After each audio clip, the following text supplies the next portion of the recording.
Now let us come to the most important thing of this problem.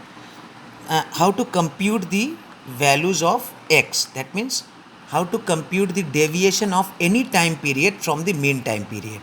Now, in order to compute the deviation of any time period from the mean time period, that means in order to compute the value of this x.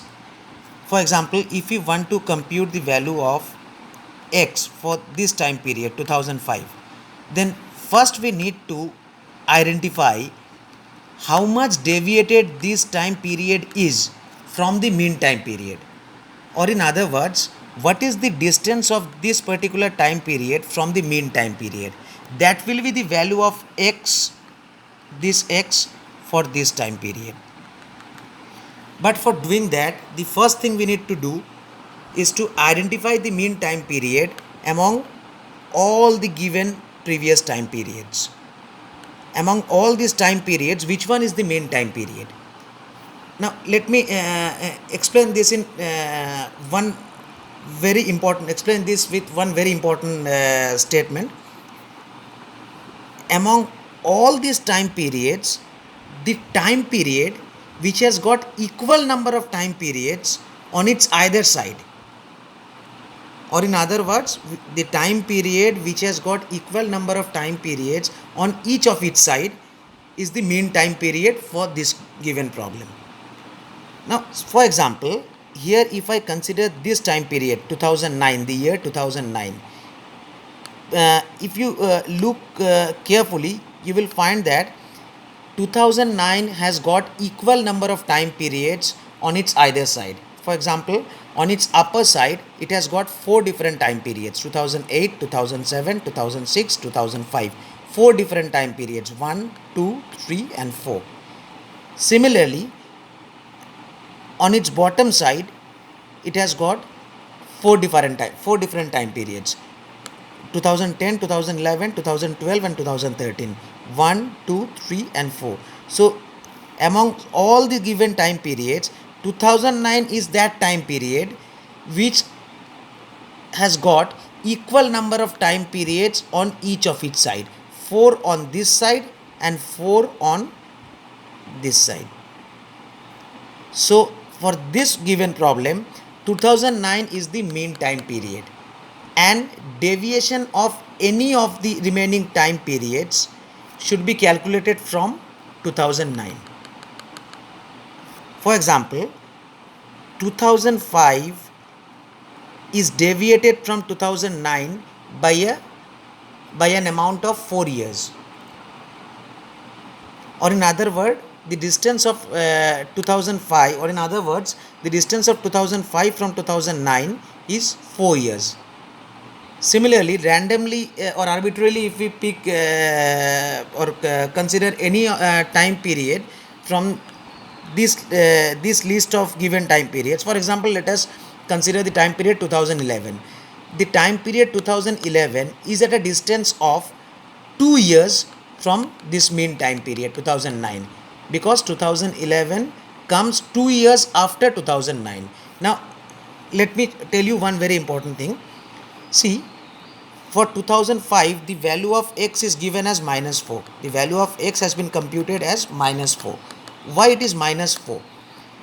See, the distance of 2005 from 2009, it is definitely 4 years. And a minus has been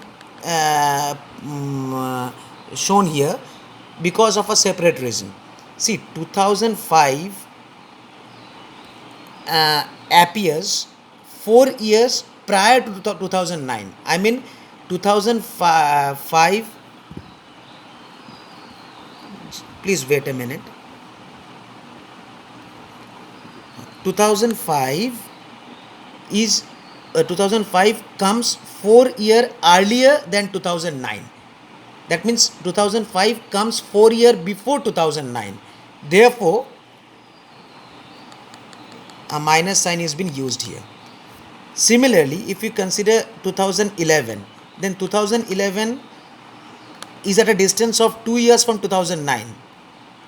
But 2011 appears or comes 2 years after 2009. 2 years after. That means on the positive side. Therefore, for 2011, the value is plus 2. Right? So, the time periods which appear before 2009, for all those time periods, the value of x will be negative, because all those time periods come before 2009. But for any time period which appears or comes after 2009, the value of x will be positive, because such a time period appears or comes after 2009 on the positive side, not on the negative side. So x values for those time periods should be positive, as you can see here. Now let us go to those two equations which we were using for finding out the values of a and b. See, summation of y, summation of x, summation of xy, summation of x square. All these values we have used from the expanded form of the given table. I mean this table. This is summation of y 257, then summation of x, that is 0, then summation of xy, that is 204, and then summation of x square, that is 60. All these values we have used or substituted in these two equations. Only thing I have not mentioned you yet is what is n. N is the given number of observations, or in other words, n is the given number of past time periods or given number of past data.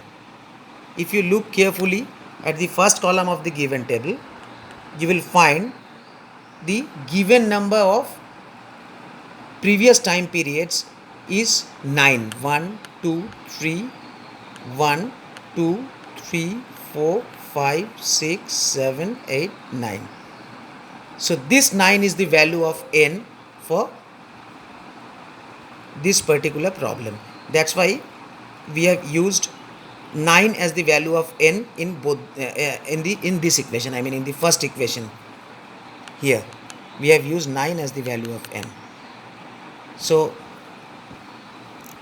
after applying these two equations successfully, we have found out the value of a as 28.56 and we have found out the value of b as 3.4.